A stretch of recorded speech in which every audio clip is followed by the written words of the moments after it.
Hey guys, it's EDDBUD, and today I'm back with a video talking about run streaks. So Chris, one of my valued viewers over on Strava, commented with an interesting stat. He noticed that I'd run for 57 days consecutively. It was news to me, I've got to be honest. I hadn't really thought about it for a second. 57 days consecutive running. Just makes you feel tired thinking about it, doesn't it? It certainly seems to be a very popular challenge right now, what with the lack of races going on around the world. People are getting out there every day to keep their challenges going, come rain or shine. So today I'm going to explore the pros and cons of run streaks. But before I get there, I've got an important question for you, the viewers. Do you partake in run streaks? And if so, what's your longest run streak to date? Is it something that you champion?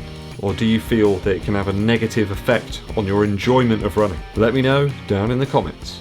So I can say at 57 days consecutive running today, my legs do feel tired. 15 miles yesterday really did take it out of me. I ate a lot of food yesterday night. I still managed to get out there today though, 4 miles at just under 8 minutes a mile, taking it nice and easy today. I did use the Hyperion tempo, but there was no way I was going to get towards tempo pace today. So over my current run streak, I've covered distances anywhere between 3 miles and 15 miles. There's been some super easy 3-mile efforts in there, where I'm just bopping along, plodding along nicely. Some much faster 8-mile tempo efforts, where I'm hitting about 7 minutes 30 per mile, or even lower sometimes. And then some longer, slower runs around about 10 to 15 miles. So I'm finding the higher mileage has meant that my strength and endurance has improved quite considerably. Undertaking those 10-mile tests recently, for example, at slightly faster than tempo pace, really have helped with my top speed. I think they've had quite a huge effect on that actually.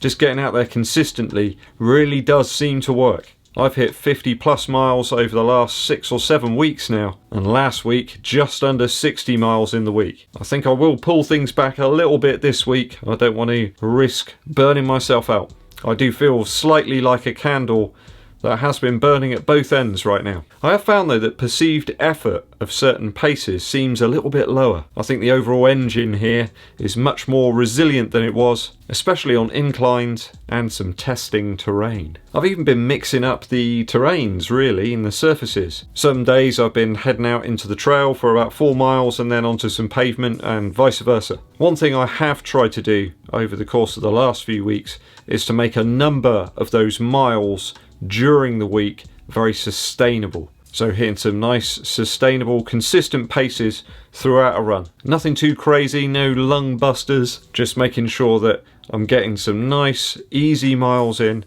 so that I'm not burning myself out. You know me guys, I try to be all about consistency in what I do. Whether it's making videos or it's getting out there, getting some miles under my belt during the week, I think consistency sometimes is more important rather than out and out pace. I think there's nothing more upsetting than injuring yourself by doing too many fast miles and then being out for days, weeks at a time. I think pushing too hard too often can have that effect. I think switching up the shoes helps a little bit, you know. I got a lot of shoes at the moment in the rotation to test out. There's so many. It's been good getting some more miles in the Peg 37s. They've actually been really nice at those slower, sustainable paced miles. I found myself reaching for that Novablast every time actually with that nice cushy midsole. It really was quite wonderful on some of the times where I really needed some prodding to get out there and do some miles. And as soon as I did, the Novablasts were just like pillows under my feet. I think some people do fear that going into a run streak could actually cause some overuse injuries and actually become quite obsessive about it as well. I can see people injuring themselves over time just doing too many miles every single day, and with that in mind I've been very careful to slowly build up the number of miles that I've been doing over the last 3 months. Starting with around about 30 miles earlier in the year and now up to about 50 to 55 miles in the week. I do see some people doing some absolutely insane numbers of miles every week, and I think that's kind of great if you're taking it easy on some of those miles. I think if you're pushing too hard, you are going to encounter a problem at some point. And we're not indestructible, are we? I mean, like today, for example, it was a bit of a struggle to get the engine started. I think I felt more like a 2-stroke lawnmower engine today than a Maserati. But once I did get out there, I sort of enjoyed it. I say sort of enjoyed it. It was alright. I think where we're lacking competition right now, there's no races and stuff going on, the run streak can perhaps provide us with some sort of challenge and achievement to aim for, something to keep working towards in the distance, challenging ourselves, both physically and mentally. I think Mrs. Eddbud finds it a bit of a challenge mentally at the moment to deal with me. In fact, there she is at the door now, I better let her in. I can see some people though finding it a bit of a chore if they had to go out every single day. I'm not sure that run streaks are for everybody. It could take the fun out of it for some people, and they might start to see it as a bit of a job, and that can in turn sort of work against them and actually start to not enjoy going out for a run. Even today it was still slightly fun. Running every day though, guys, has taught me one thing, that nutrition and recovery are of pinnacle importance. I think Mrs. Eddbud and I have been eating so much better actually during the lockdown. For me, it's certainly been doubly as important to make sure that we're in good health and the bodies are in good shape. It's been quite great actually to spend some more money on fruit and vegetables every single week and spending a bit more time preparing some meals. Sometimes it can be really difficult to do that when you're working, there's lots and lots of things going on. But in terms of running and nutrition, it's been really helpful. My favourite has been pasta, some spinach, cheese, some mushrooms, maybe a little pesto, maybe a little chilli, and then finished off with strawberries for dessert. Food of the highest order. I found actually foam rolling after runs has been really beneficial. Keeps the legs nice and supple and irons out any creases. Certainly felt like there was a few knots and creases in my leg today. Before runs, I always do some very light dynamic movements and stretches. Range of motion stuff really. I do it every single time, religiously. Very light though. Nothing too hard, nothing straining my legs or my core, just light stuff. I think maintenance really is the key to consistent running. So I'm going to keep my run streak going, if I can, up to 100 days. And then we'll see how we go from there.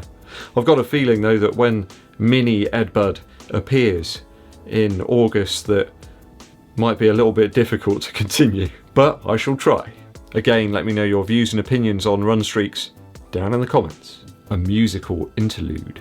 So what it is recently, but I've really got back into Radiohead. I watched a YouTube video discussing their album Kid A. It's really interesting actually. They went on a huge detour really away from OK Computer into a kind of new sound, lots of electronic sounds, mixing those up with traditional instruments. I don't think it was everybody's cup of tea at the time, but over the years people have grown to actually really love Kid A. I always remember the absolutely huge book that came with the CD. It had just so many pages in it. And there are these weird, almost like traced pieces as well. Really cool. Everything in its right place and How to Disappear Completely are my favourite tracks on there, but I kind of like the whole album. Again, it's just got some really interesting atmosphere. The other cool thing about the CD copy, if you take out the tray, there's another booklet inside with more strange pictures and interesting doodles.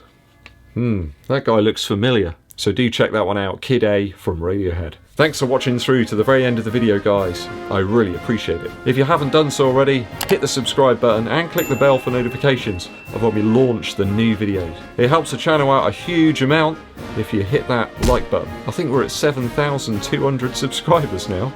How did that happen? Make sure you share this one with your running buddies. My name's Eddbud, and I'll be seeing you